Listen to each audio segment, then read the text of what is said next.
This is the X-Zone Broadcast Network, broadcasting worldwide on broadcast affiliates and satellite program providers, including CNN Broadcast Network, Sirius Satellite Network, Star Media, Good News Radio Network, Angel Broadcast Network, Wiki Broadcast Network, and WPBN TV. For more information on the X-Zone Broadcast Network, visit us at www.xzbn.net.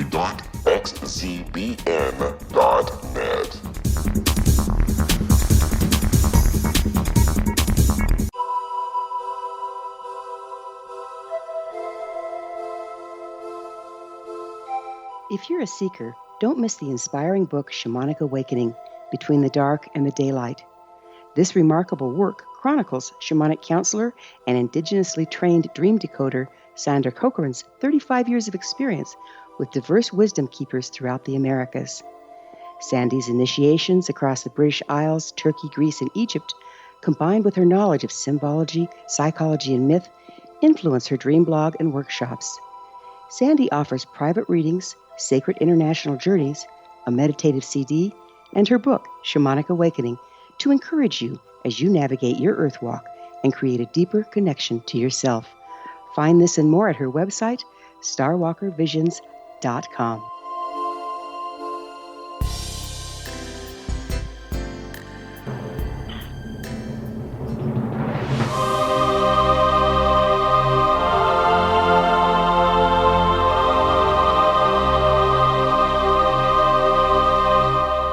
The Science of Magic with Gwilda Wiyaka is largely an opinion talk show. All opinions, comments, or statements of fact expressed by Gwilda Wiyaka's guests are strictly their own and are not to be construed as those of the Science of Magic or endorsed in any manner by Gwilda Wiyaka, Relmar McConnell Media Company, its affiliated networks, stations, or employees.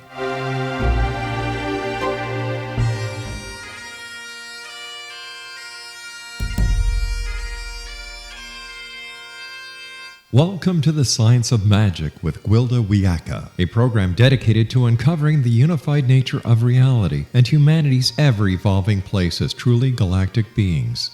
For more information on the Science of Magic with Gwilda Wiyaka, visit us online at www.thescienceofmagic.net.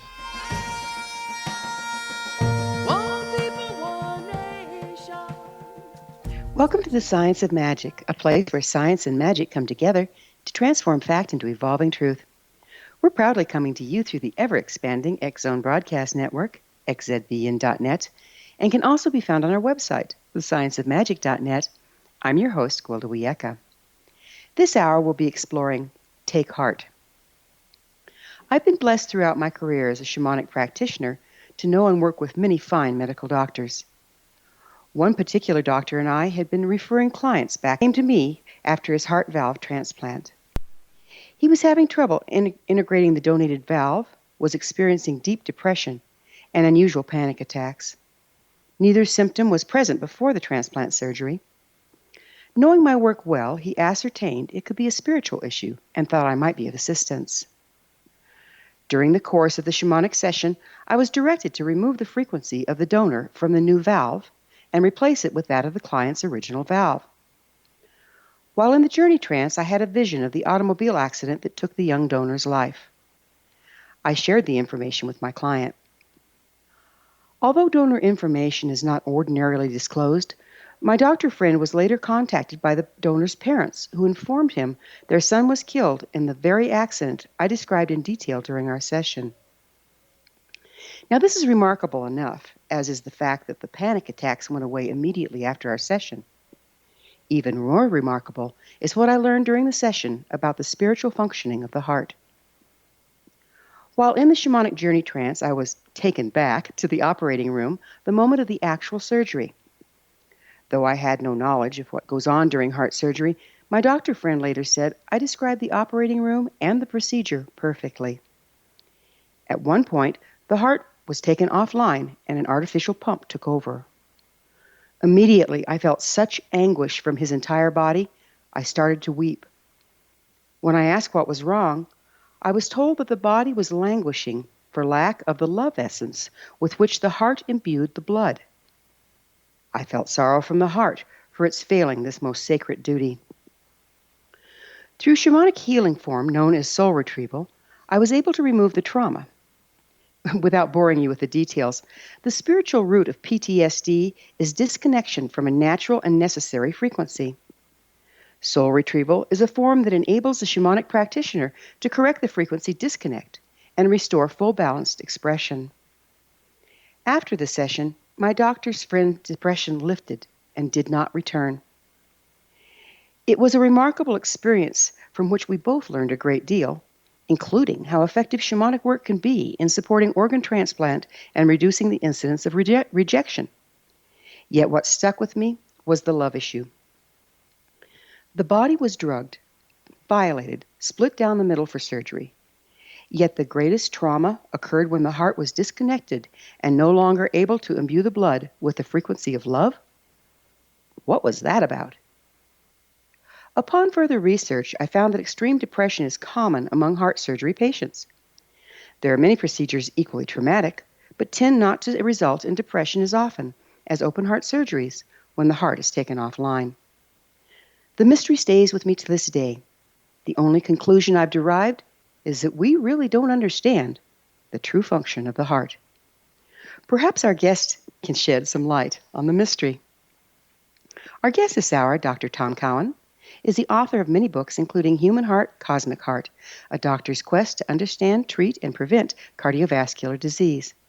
Dr. Cowan graduated from Michigan State University College of Human Medicine in 1984. After his residency in family practice in Johnson City Hospital, he set up an Anthroposophical medical practice in New Hampshire. Dr. Cowan has served as Vice President of the Physicians Association for Anthroposophical Medicine and as a founding board member with the Weston A. Foundation. After this commercial break, I'll introduce Dr. Cowan, and together we'll examine his views on many things, including the hidden emotions of the human heart. So don't go away. You're listening to The Science of Magic. Prior innovative episodes can always be found on our website, thescienceofmagic.net. Current episodes are aired daily on the X Zone Broadcast Network, xzbn.net. The Science of Magic is produced by Rudolf McConnell Media Company, Hamilton, Ontario, Canada.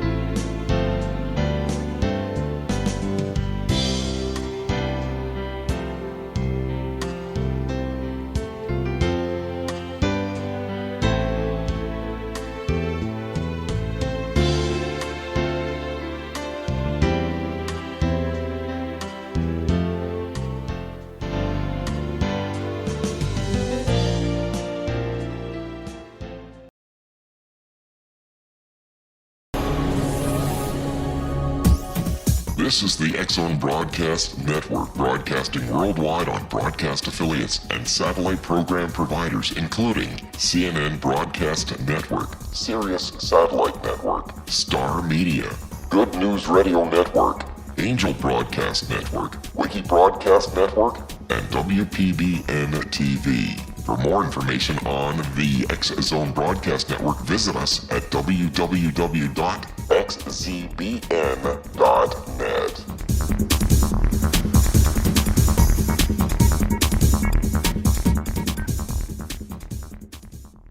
How would you like to be able to read other people's minds? Well, the next best thing is here. When you know how to read a person's name, you know how the person thinks, feels, and behaves.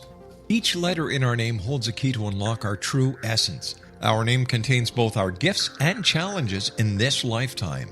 Mnemology science discovers personality secrets hidden in the placement of the letters of our names, including the first and last impression people remember about us. Sharon shows us how to interpret the arrangement of letters as outlined in her book, Know the Name, Know the Person. Sharon Lynn Wyeth created mnemology science after 18 years of research and testing her theories, and has supported thousands of people around the world in understanding themselves and others better. You'll enjoy Sharon's unique teachings as she shares her system to learn the gifts behind your given birth name. Even if you don't like your birth name, there are jewels in this book. If you're thinking of changing your name, ready to name your child, or wanting to get along better with others, this is the book for you. If you'd like to improve your relationships and change your life for the better, get the book today, Know the Name, Know the Person, or visit www.knowthename.com. That's www.knowthename.com.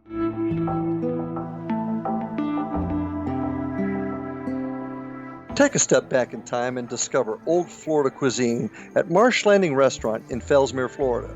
Enjoy delicacies such as frog legs, gator tail, catfish, and swamp cabbage, or enjoy the more traditional cuisine such as hand-cut Angus steaks, ribs, and seafood.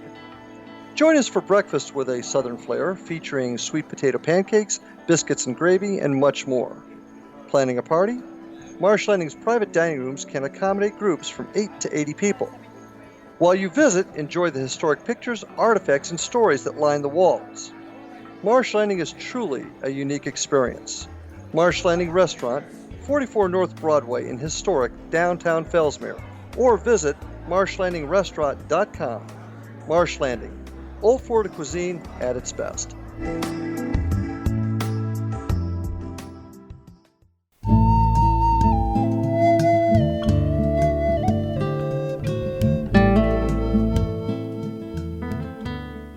Welcome back. This is The Science of Magic, dedicated to unification and evolution of consciousness.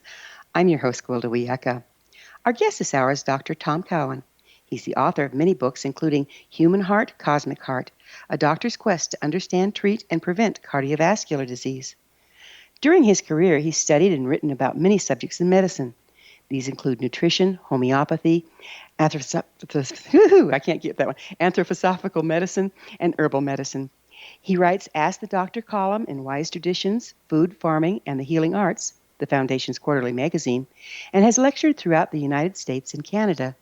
His website is fourfoldhealing.com. Dr. Cowan, thank you so much for joining us on The Science of Magic. Thank you. Thank you for having me. Now that I've butchered it, what exactly is Anthroposophical Medicine? Anthroposophy means the wisdom of man, and that's a pretty pretentious title, but it was the word that a guy named Rudolf Steiner gave to essentially his philosophy, and out of that came various practical endeavors. The most well-known are the worldwide Waldorf School movement and biodynamic agriculture, and also anthroposophical medicine.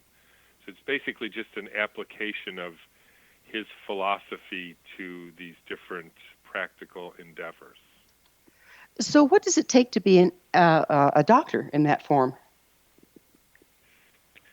So first you have to be a licensed MD or DO, or I guess now PAs.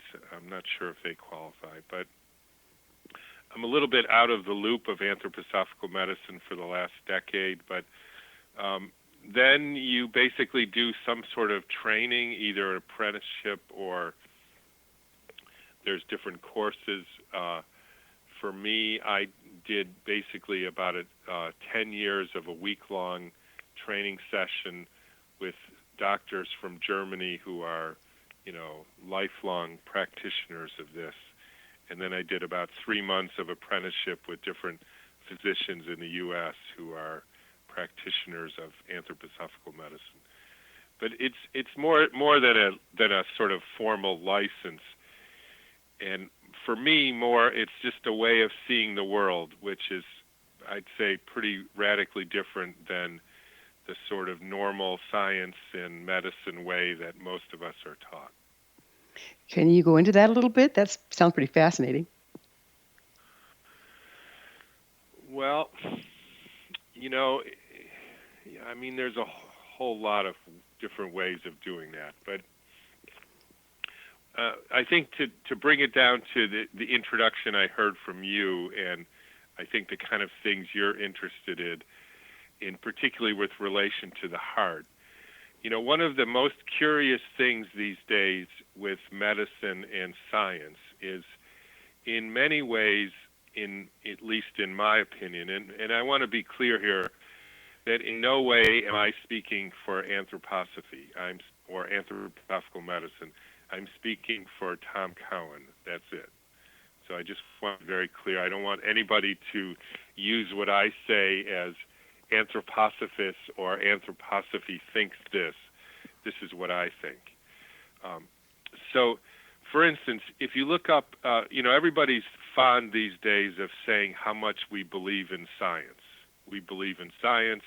And in fact, the interesting thing is we use it almost in the same way that we say we believe in, like, religion or something like that. So we believe in it. If you look up the definition of science in the dictionary, it says science is the belief in things that can be measured or weighed.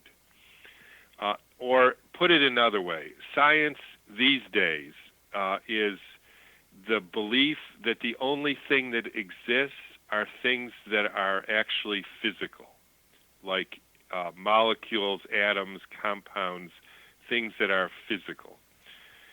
So we're talking about the heart now, and I would say that most cardiologists and surgeons, even though they espouse the belief that they only believe in science, and their whole field is all about science, yet my guess is they've at least said once or probably twice in their life to somebody, "I love you with all my heart."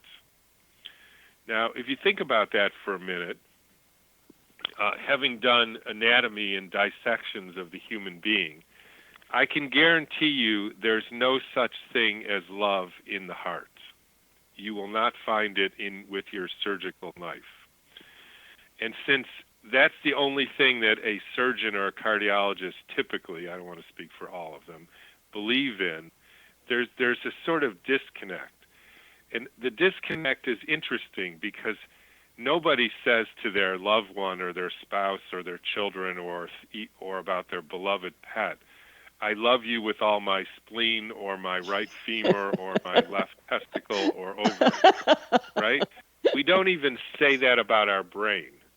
And if you don't believe me, somebody out there, next time you want, we're coming up on Valentine's Day, send somebody a Valentine's card and say, "I love you with all my left kidney."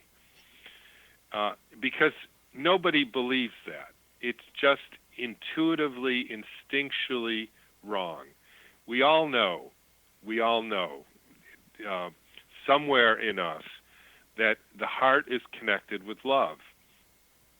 It's even like the story you were mentioning. Now, well, I'll get back to that in a minute. But so yet the problem is there's no love in the heart. There's no physical thing which we can dissect. The heart is just this lump of muscle which has a very particular shape, which I go into in my book. But there's no such thing as love. And so then you get into the whole aspect. So what is love anyways? It's obviously not a physical thing because it's not there anywhere. You can look under an electron microscope and you never identify a molecule called love. Yet we all know that's the case. We all know it's the case that it's associated with your heart. And then when you get into the whole aspect of this transplantation effect, so we know that if you transplant somebody's heart, somebody receives a transplanted heart, in many cases, not all cases, but in many cases, the person will take on, the recipient will take on the personality of the donor, which can be a good thing or a bad thing or a conflicted thing or a joyful thing. But in any case, that happens, and it happens much more, in fact, almost exclusively with heart transplants as opposed to eye transplants or kidney transplants or any other transplants. So then when you start delving more into this in depth, and I also go into this in my book, it's not, I wouldn't say it's a central part of my book, but it's certainly there, you can come to the conclusion that what we call the entirety of one's personality, whether you like jazz or rock and roll and which foods and which type of people, and just the entirety of that which one is attracted to and which one loves has to do with one's entirety of one's personality. And somehow, in some mysterious way, that's actually connected with the physical heart, because that's the only explanation as to why when you literally transplant somebody's heart into somebody else's body, sorry, they get something of a personality transplant. And so that actually inspires you to understand how this works. The real personality is associated, even down to the physical being, with the heart. Then this impulse from the heart, including love and every other emotion, then is translated by the brain into action. The brain doesn't generate emotions. It doesn't even generate thoughts. It just translates that which is, in a sense, created by the heart into, so for instance, words or thoughts. And then the person has a choice. They can accept this new personality, and usually that actually confers a better outcome for heart transplant patients. Or they can say to themselves, or specifically their brain can say, no, that's not me. I am not going to like jazz music, even though everything in my being now wants to listen to it. In fact, in an interesting sort of way, that's how a lot of people live. They have conceptions or thoughts about the world that don't square up with their actual experience or their felt understanding. So they're in conflict, and those people have bad outcomes. You know, a lot of indigenous people, a lot of the indigenous training that I've undergone, speak at length about the importance of balancing heart and mind. And this is part of what you're talking about, isn't it? It's exactly what I'm talking about. And one of the reasons, one of the fundamental mistakes of our culture and why we have so much disease is we are an entirely, almost, or as much as anybody in the history of the world, brain-centered, thought-oriented, deny our personal experience type of culture. So even the things that we feel or et cetera, we deny them because all kinds of reasons, cultural norms, people laugh at you, et cetera. And so we become a almost entirely brain-oriented culture. And frankly, the brain is the seat or the origin of most diseases in the first place. So that's the problem. Do you mean because of belief systems? Partly because of belief systems, and partly, and this comes out of anthroposophy, we have three different spheres of influence in our being. One is the head, one is the heart, and one is the abdomen. And the head is all centered around stillness and coldness and crystallization. So, for instance, the cerebrospinal fluid in the head is this clear crystalline fluid as opposed to the moving blood, as opposed to the chaotic lymph. So these are the three realms of fluids.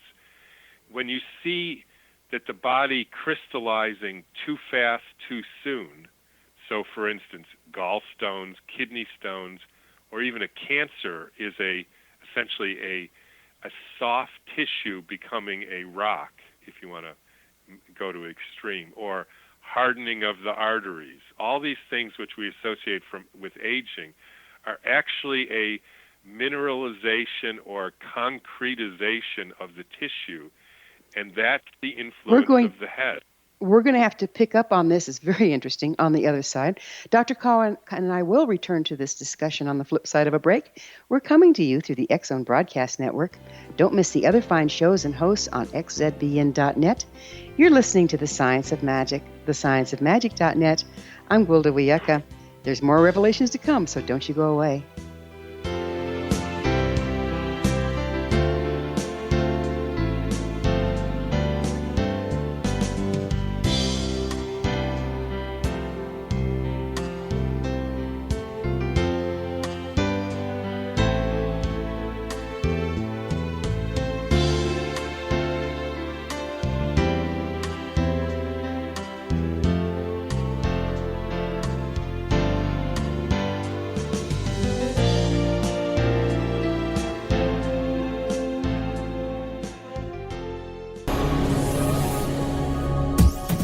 This is the X-Zone Broadcast Network, broadcasting worldwide on broadcast affiliates and satellite program providers, including CNN Broadcast Network, Sirius Satellite Network, Star Media, Good News Radio Network, Angel Broadcast Network, Wiki Broadcast Network, and WPBN TV. For more information on the X-Zone Broadcast Network, visit us at www.xzbn.net.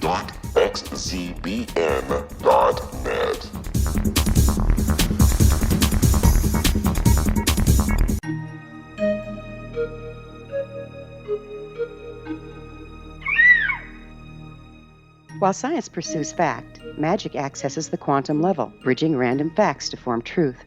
As long as science and magic remain separate and polarized, the truth cannot be known. I'm Gwilda Wiyaka. Join me on the Science of Magic radio program, dedicated to unification and evolution of consciousness. During each episode, I'll be speaking with experienced and respected scientists and mystics. From astrologers to astronomers, from medical doctors to shaman, the scientific method to dowsing and intuition, we'll weave together information from seemingly divergent practices to promote unity and enlightenment. Join me, Gwilda Wiyaka, and the Science of Magic right here on the Mutual Broadcast Network. For more information, visit www.thescienceofmagic.net. Gibbs A. Williams, Ph.D., is a practicing psychoanalyst, supervisor, researcher, and author in New York City. Much of his life has been dedicated to understanding nature and the uses of meaningful coincidences or synchronicities. His radical and original non-Jungian, non-mystical, non-magical theory of synchronicities illuminates much of the fog surrounding this challenging and perplexing topic. His ideas and manners are fresh, presented in a style that is both entertaining and highly informative. He is also an expert on crisis intervention, specially focused on violence reduction for the police and citizens, mastering anxiety, frustration, and stress without the use of medication, and effectively preventing and treating heroin addiction. Dr. Williams can be contacted at his email address at gwwilliamsny11@aol.com or visit his website at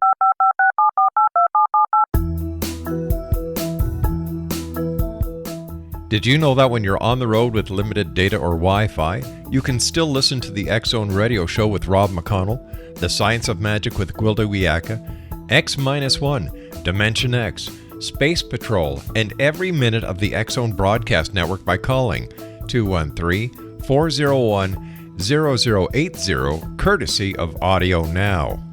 No smartphone, app, or internet needed.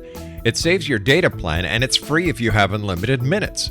Call 213-401-0080 to listen on any phone, anytime, anywhere. Remember 213-401-0080 for the best of the paranormal, parapsychology, and sci-fi radio programming anywhere, 24/7, 365.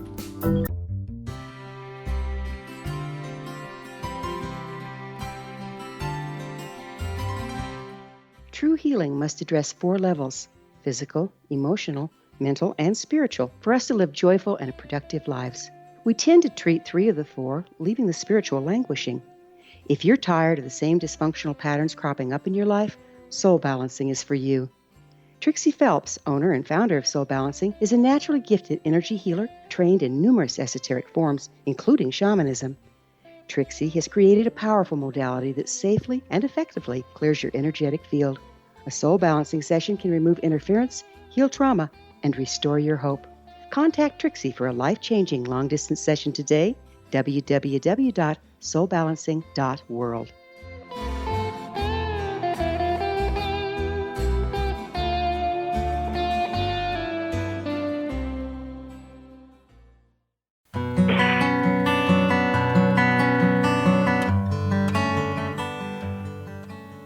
Welcome back, folks. This is the Science of Magic, a place where magic and science come together to promote enlightenment.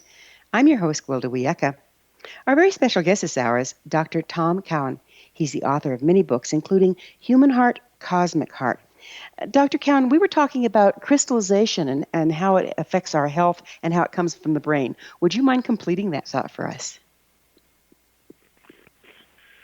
So one of the fundamental and completely not understood aspects of human health is we have these three spheres of influence.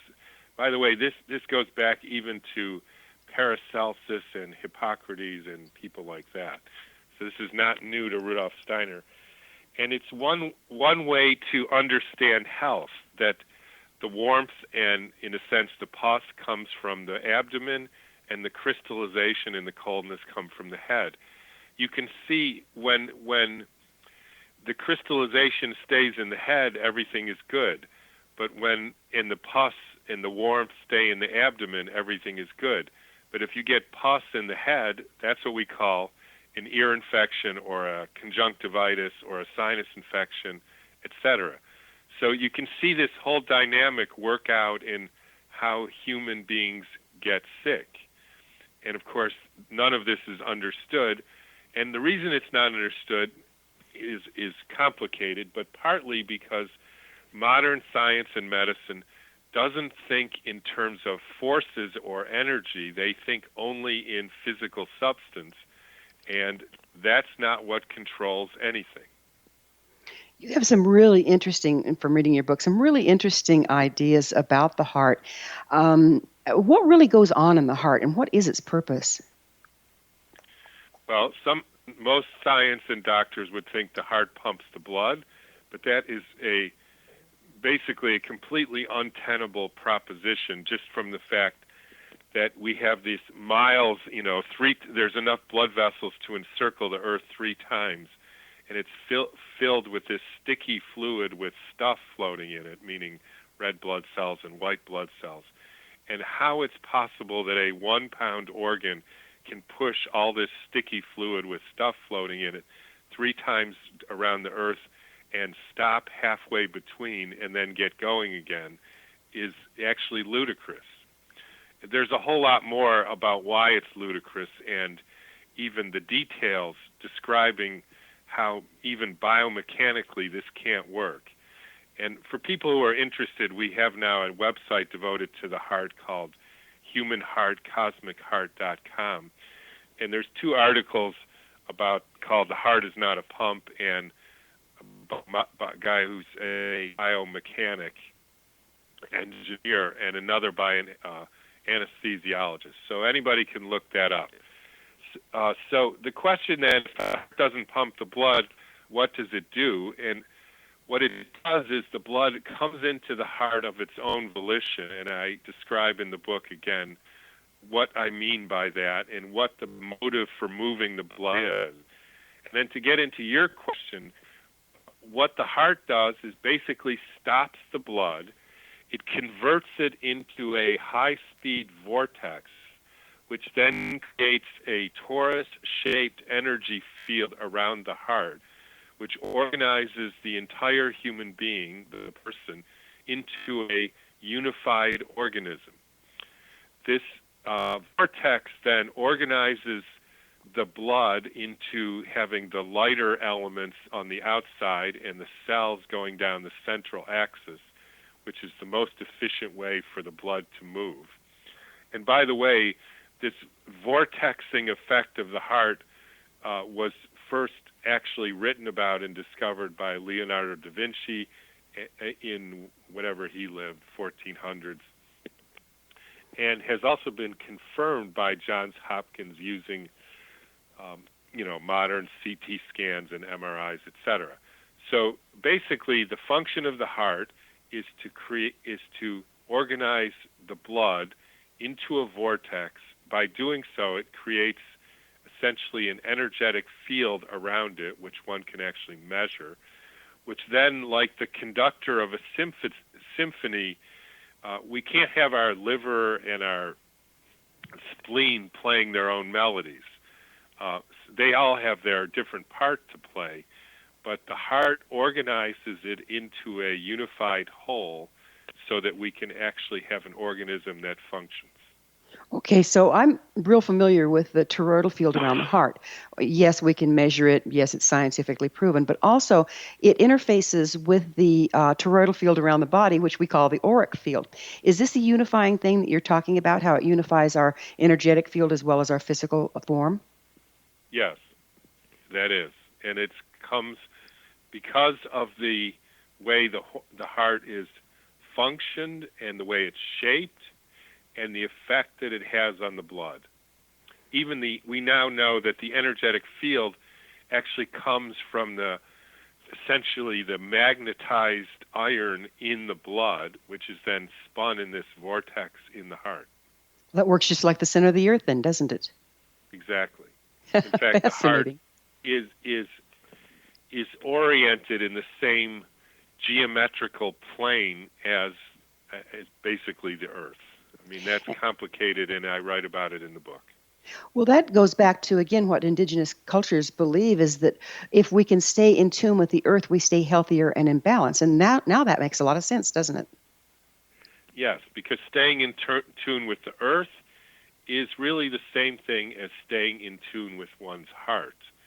And staying in tune with one's heart also implies a certain trust of believing one's own feelings and instincts, as opposed to what we have now in our culture, which is we believe stuff.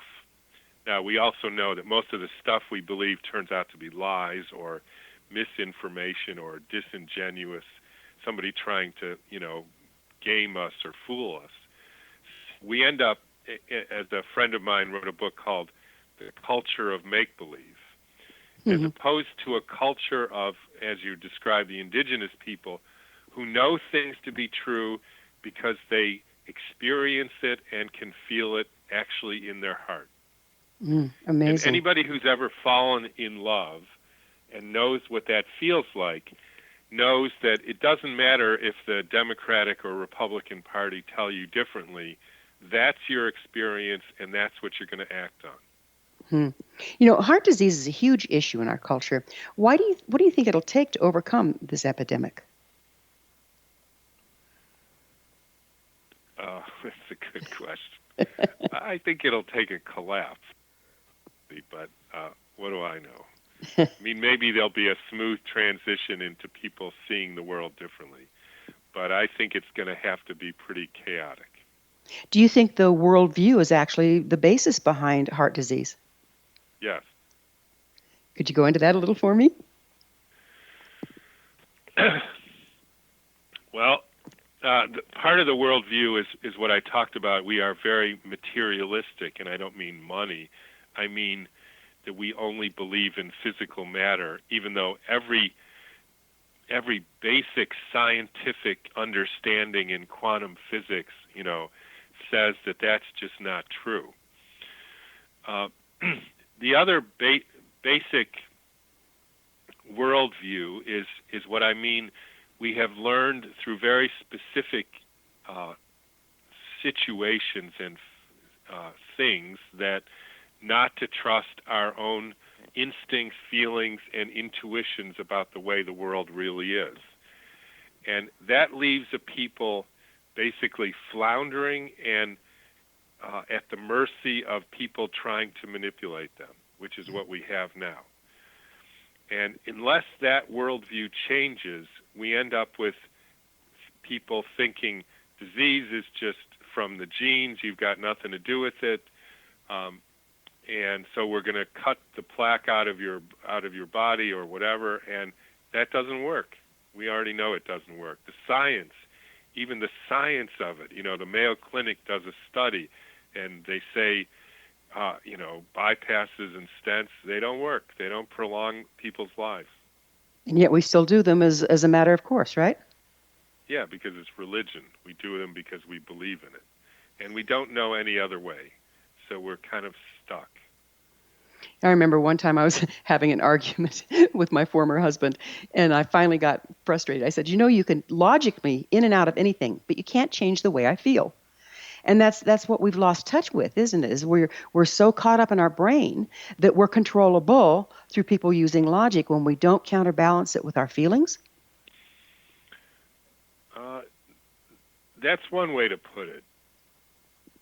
I don't want to belittle thinking, though.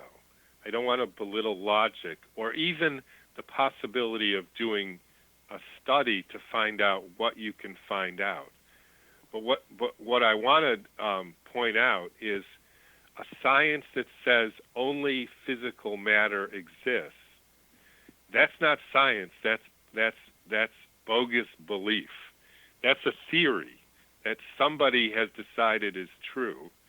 And we can even trace back to, people saying the heart is a pump as a theory with no proof.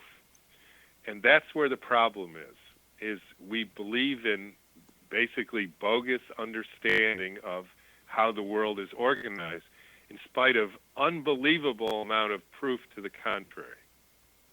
And there's still to be said for the way life works. Like we just saw the toroidal field in the hearts, like the toroidal field is the electromagnetic field around the earth. Isn't there a logic that follows the way life works, that if things something that's proposed doesn't line up, then you need to look at it a little closer? Yes. You would think. And that's supposedly what science is. When the facts don't line up, you look at it closer. I mean, here's an example. One of the biggest scientific discoveries of the 20th century, multiple Nobel Prizes in science and chemistry and medicine have been given for this, which is the discovery of the membrane theory and the fact that there's a sodium-potassium pump in the membrane, which controls essentially the shape of our cells and which ions go through. It gets very technical. But that's one of the foundations of modern science and medicine. Well, it turns out if you do a simple experiment like, in order to achieve this pump, how much energy do you need to run this for a day? It turns out it's exactly 17 times as much energy as is available to the cell in the first place. So there cannot be this pump that controls essentially the water movement and the electrical charge of the cell. It's a myth. It's a complete myth that's provable if you just do the proper analysis, which was done all the way back into the 50s and 60s. Then we're going to have to take another break and pick up on this interesting subject on the other side. Dr. Cowan and I will be back shortly, so don't leave us now. This is The Science of Magic, thescienceofmagic.net, the place where altruistic professionals and science of the esoteric create common ground for the betterment of our world. We're brought to you daily by the leader in paranormal, spirituality, and alternative health programming, the X Zone Broadcast Network, xzbn.net.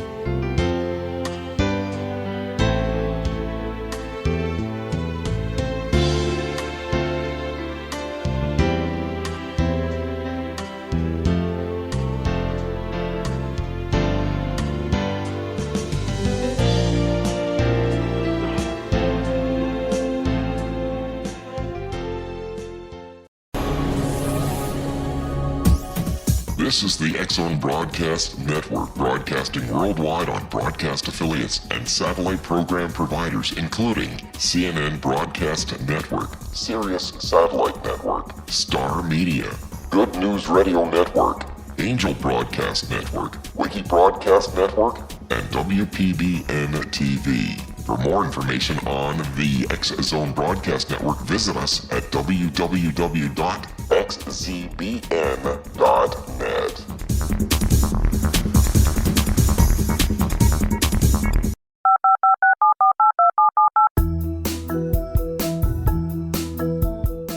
Did you know that when you're on the road with limited data or Wi-Fi, you can still listen to the X Zone Radio Show with Rob McConnell, The Science of Magic with Gwilda Wiyaka, X-1, Dimension X, Space Patrol, and every minute of the X Zone Broadcast Network by calling 213-401-0080, courtesy of Audio Now.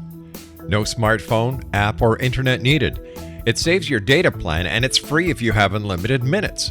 Call 213-401-0080 to listen on any phone, anytime, anywhere. Remember 213-401-0080 for the best of the paranormal, parapsychology, and sci-fi radio programming anywhere, 24/7, 365.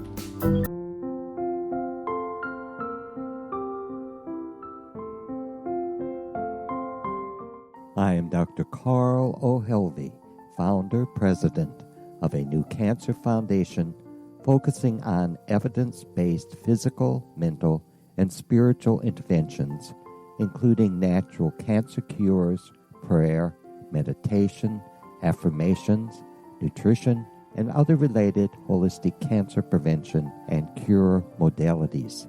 These are used in cancer education, research, and financing care. I ask for your help to continue this important work by donating at www.holisticcancerfoundation.com.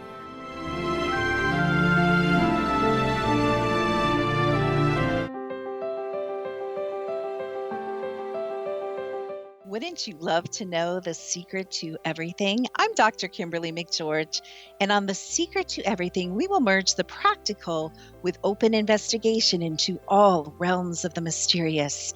We will talk to cutting-edge alternative health practitioners, those who inspire and motivate you in business and life, and of course, we will share stories of the paranormal, conspiracy, and cryptozoology.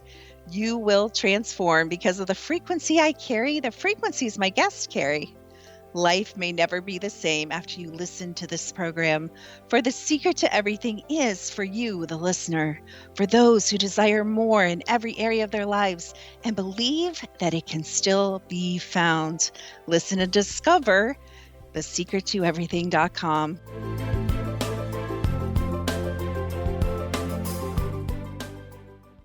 Little children aren't the only ones afraid of the dark.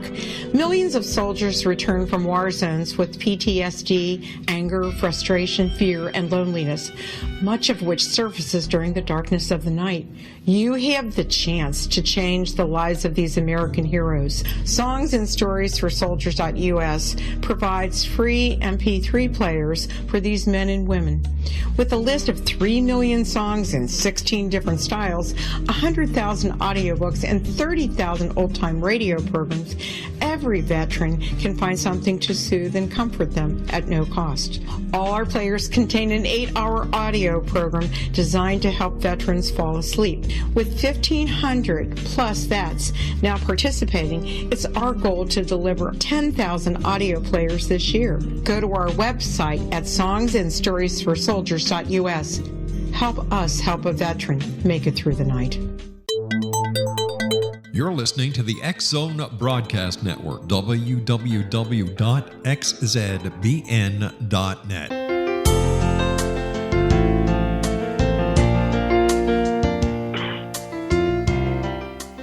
Welcome back. This is the Science of Magic, bringing together gifted people of service to the world.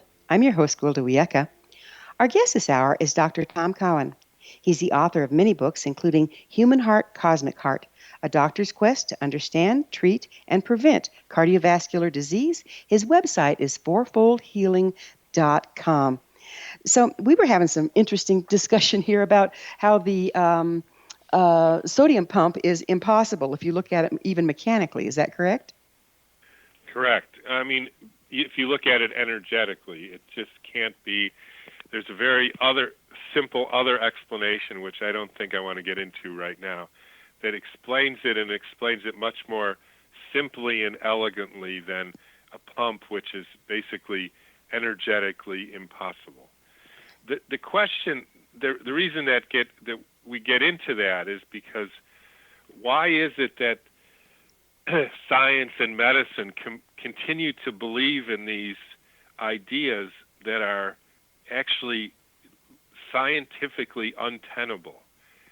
And that's the kind of paradigm shift that either is going to happen or I don't know what's going to happen. I guess we all go down with the ship. Yeah, it's not looking another great. Classic example of, all doctors seem to believe these days in genetics and the genes control everything. And the way it works is genes make proteins and then the proteins have actions. And the basic science of it is one gene makes one protein. That's how the whole thing is organized. Then they do a human genome project, find out there's 20,000 genes and 200,000 proteins, and so the whole thing is nonsense. So it just crashes.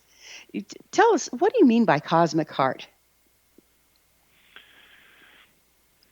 I mean that if you look at the certain aspects of the heart, what you find is that it's very much aligned with certain things that you find in the cosmos. So, for instance, a human being takes 25,920 breaths per day, which is 18 breaths a minute times 60 minutes times 24 hours, which is pretty much the exact number of years it takes the sun to traverse the 12 signs of the zodiac, the so-called Platonic year. You know, in these 72 years, which is essentially 72 years is 1 degree of movement of the sun in the zodiac. So each 1 degree movement of the sun corresponds to the so-called average human life.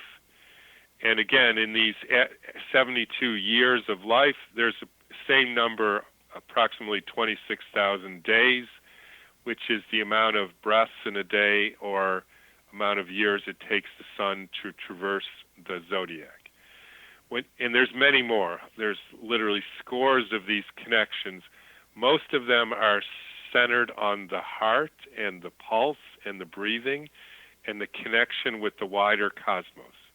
And again, that's something that doesn't exist in modern science or medicine. Not because it doesn't exist, but because they don't accept that as fact, even though it is fact. They just haven't looked into it. But mainly it's because they have a theory that these things don't exist. It's not that they don't exist. They just have a theory they don't exist.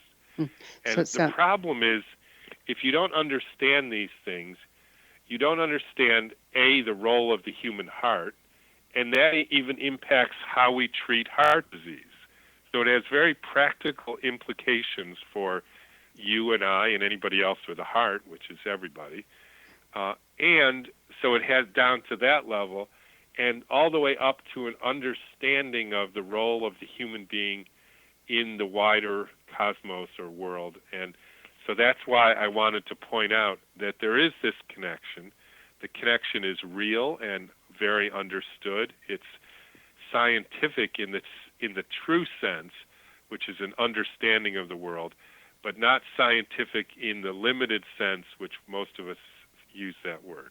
You know, again, we go back to the indigenous people. And one of the things many of my teachers taught me was that the job of the human being was to be the bridge between heaven and earth, and that the earth essence and the heaven essence gathered in our heart and then moved out into the world from us. And this kind of aligns with that, doesn't it?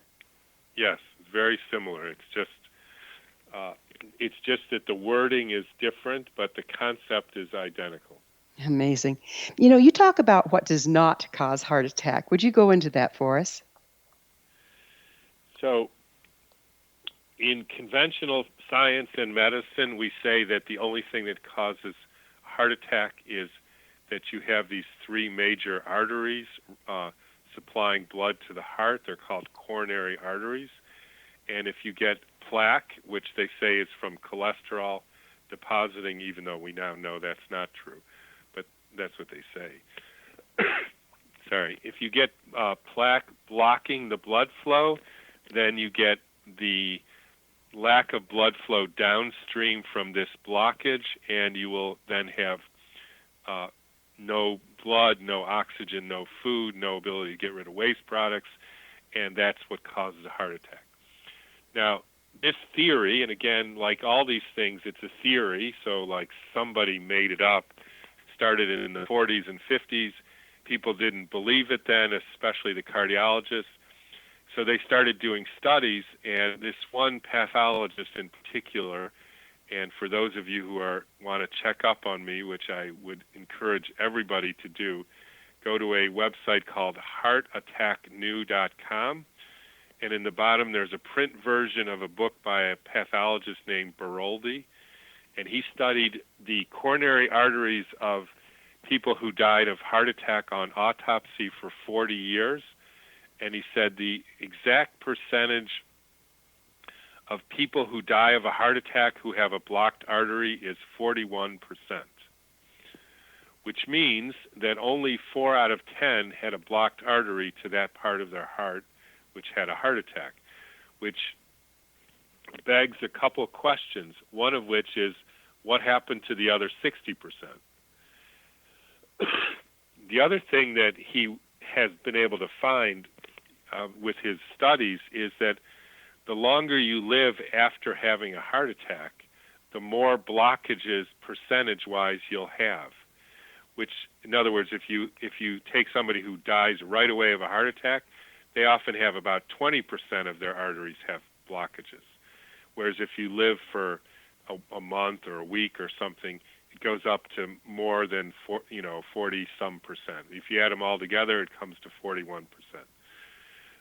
But that suggests that these blockages, which are what we do, bypasses and stents and angioplasties, it's the reason we give people statin drugs, it's the reason we put people on low-fat diets, is because of all these blockages.